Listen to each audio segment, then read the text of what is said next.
Hello friends, welcome back to my channel. कैसे हैं आप? आई होप आप सभी अच्छे होंगे और अपने अपने घरों में मस्त होंगे। तो दोस्तों, आज मैं आपके लिए एक ऐसी रेसिपी लेकर आई हूँ जो सभी की फेवरेट भी है और हेल्दी भी है, क्योंकि इसे बच्चे, बूढ़े, जवान कोई भी खा सकता है। जी हाँ, जैसा कि आपको थंबनेल से पता ही चल गया होगा, मैं बात कर रही हूँ ड्राई फ्रूट लड्डुओं की, जिसका केवल एक लड्डू खाने भर से ही आपको मिलेगी भरपूर मात्रा में एनर्जी, कैल्शियम, विटामिन, मिनरल और बहुत सारे प्रोटीन। इन लड्डुओं को बनाना बहुत ही आसान है। इन लड्डुओं को हम बिना किसी चाशनी के, चीनी या गुड़ के बनाएंगे, बिल्कुल नेचुरल शुगर की मदद से। जी हाँ, इन लड्डुओं में हम इस्तेमाल करेंगे खजूर का, जिसमें कि अपनी ही एक मिठास होती है। और इन लड्डुओं की एक अच्छी बात ये भी है कि इन्हें हम एक बार बनाकर 5 से 6 महीनों तक स्टोर भी कर सकते हैं।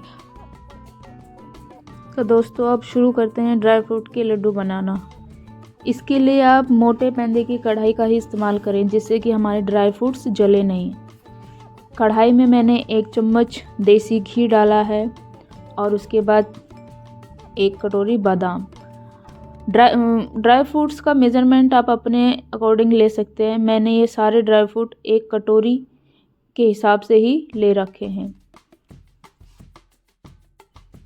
बादाम अच्छे से भून चुके हैं। अब हम इनमें डालेंगे काजू, और काजू को हम तब तक रोस्ट करेंगे तब तक कि इन पर एक अच्छा सा कलर ना आ जाए। सर्दियाँ बिल्कुल बेस्ट टाइम होता है इन लड्डुओं को खाने का। इसी बहाने हम बच्चों की डाइट में इन ड्राई फ्रूट्स को भी इंक्लूड कर सकते हैं। इस बचे हुए घी में अब हम डाल देंगे किशमिश, और इनको भी हम अच्छे से भून लेंगे। जैसा कि आपको पता ही है कि किशमिश में भरपूर मात्रा में आयरन होता है, और काजू हमारे बालों, स्किन, आँखों के लिए और हमारी बोन्स के लिए भी बहुत अच्छे होते हैं। और बादाम की तो बात ही क्या, बादाम हमारी मेमोरी, इम्यूनिटी और बोन्स की हेल्थ के लिए बहुत ही अच्छे होते हैं, और ये हमारी हर प्रकार की हेल्थ को इम्प्रूव भी करते हैं। तो दोस्तों, किशमिश के साथ साथ ही मैंने इसमें पिस्ता डाल दिया, और अब दोनों चीज़ों को अच्छे से भून लेंगे। उसी घी में हम अब डाल देंगे अखरोट, और इनको भी अच्छे से रोस्ट कर लेंगे। अखरोट हमारे माइंड के लिए बहुत ही ज़्यादा अच्छे होते हैं, और इसीलिए ये लड्डू जो हैं बच्चों के लिए बहुत ही हेल्दी साबित होते हैं। इसलिए बच्चों को तो ये लड्डू ज़रूर से ही खाने चाहिए। अब कढ़ाई में मैं 1 चम्मच देसी घी और ऐड करूँगी, और अब सारे के सारे जो भी हमारे सीड्स थे उनको भी हम अच्छे से रोस्ट कर लेंगे। इन सीड्स में पम्पकिन सीड्स हैं, सनफ्लावर सीड्स हैं, चिया सीड्स भी हैं, और मगज के बीज भी हैं। इन सबको भी हम अच्छे से रोस्ट कर लेंगे। ये हमारी हेल्थ के लिए बहुत ही ज़्यादा अच्छे होते हैं। ये हमारी इम्यून सिस्टम को इम्प्रूव करते हैं और हमें रोगों से लड़ने की क्षमता देते हैं।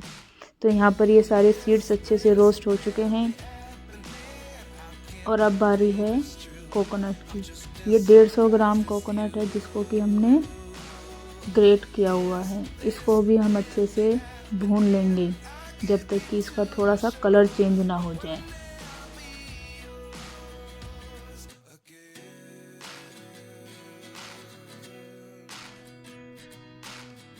अब हम कढ़ाई में 1 चम्मच घी और डालेंगे, और अब इन सारे मखानों को भी अच्छे से भून लेंगे। इनको बहुत ही अच्छे से भूनना है जब तक कि ये हाथों से टूटने ना लगे, तब तक हमें इनको अच्छे से भूनना है। इन्हें बिल्कुल धीमी आंच पर ही भूनें। अगर आप इन्हें तेज़ आंच पे भूनेंगे तो फिर ये जलने लगेंगे। तो देखो फ्रेंड्स, अब ये अच्छे से भून चुके हैं। हाथ से अभी आराम से ये टूट रहे हैं। तो दोस्तों देखो, हमने सारे ड्राई फ्रूट्स को अच्छे से भून लिया है, और अब बारी आती है इनको पीसने की। मैं सीड्स को तो अलग कर दूंगी, क्योंकि मैं इनको पीसूंगी नहीं। बाकी जो भी ड्राई फ्रूट्स हैं उनको मैं अच्छे से पीस लूँगी। सबसे पहले मैं मखानों को बिल्कुल दरदरा पीसूंगी। इसके लिए आपको मिक्सी बहुत ही धीरे धीरे चलानी है और बीच बीच में आपको चेक भी करते रहना है कि कहीं ये ज़्यादा ना पिस जाए, क्योंकि ज़्यादा पाउडर हमें नहीं बनाना है, बिल्कुल दरदरा पाउडर सा दरदरा सा ही इनको रखना है ताकि खाने में ये थोड़े टेस्टी लगे, इनके चंक्स जो हैं वो मुंह में आए। तो मखाने हमने पीस लिए हैं और अब हम बाकी जो भी ड्राई फ्रूट्स हैं उनको भी हम अच्छे से पीस लेते हैं। तो दोस्तों, इन लड्डुओं को जो जान देगा, जो मिठास देगा, वो है खजूर। इसलिए खजूरों को हम पहले अच्छे से ग्राइंड कर लेंगे, जिससे कि हमें इन्हें भूनने में और लड्डू बनाने में परेशानी ना हो। ये लगभग 500 ग्राम खजूर है। इन सभी को हम अच्छे से ग्राइंड कर लेंगे और अब कढ़ाई में 1 से 2 चम्मच देसी घी डालेंगे और इन सारे खजूरों को हम अच्छे से भून लेंगे। इन्हें तब तक भूनना है जब तक कि इनके अंदर जो भी मॉइस्चर है वो ख़त्म ना हो जाए। खजूर अच्छे से भून चुके हैं और इस तरह से ये एक दूसरे से चिपकने लगे हैं। इसका मतलब है कि हमारे खजूर भी अच्छे से भुन गए हैं। तो दोस्तों, सारी चीज़ें भुन चुकी हैं और अब बारी आती है इन लड्डुओं को एक अच्छा सा फ्लेवर देने की। मैंने 10-15 इलायचियों को अच्छे से कूट लिया है और इनको में मिला लिया है। इससे एक अच्छा सा फ्लेवर आ जाएगा।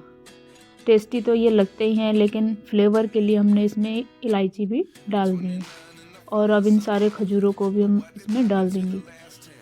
ये खजूर ज़्यादा ठंडे नहीं होने चाहिए, थोड़े गर्म से ही रहने चाहिए, जिससे कि हमें इन्हें मिलाने में भी आसानी रहे और लड्डू भी हम अच्छे से बना सकें।